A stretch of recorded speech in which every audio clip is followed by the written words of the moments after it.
Tout ça pour vous dire que le mot race a plusieurs acceptions. Acception, et non pas acceptation, étant le terme qui désigne les différents sens que prend un mot.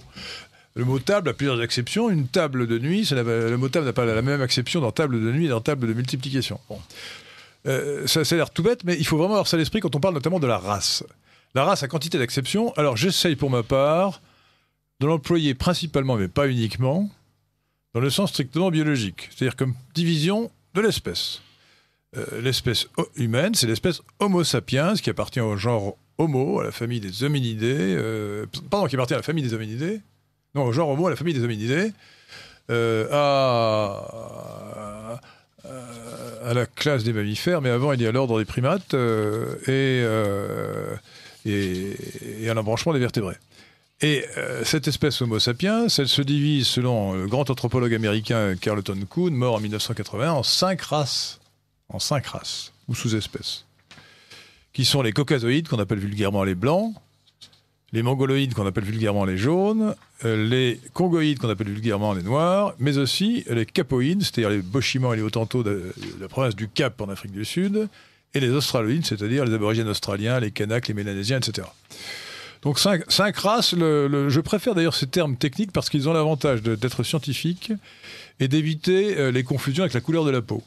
Car la couleur de la peau est absolument secondaire, non pas, la race n'est pas secondaire, mais la couleur de la peau est secondaire. C'est ainsi que les habitants de l'Inde, les Indiens de l'Inde, en Asie, sont des caucasoïdes, sous réserve des métissages avec les aborigènes, qui sont des australoïdes, alors qu'ils ont la peau souvent foncée.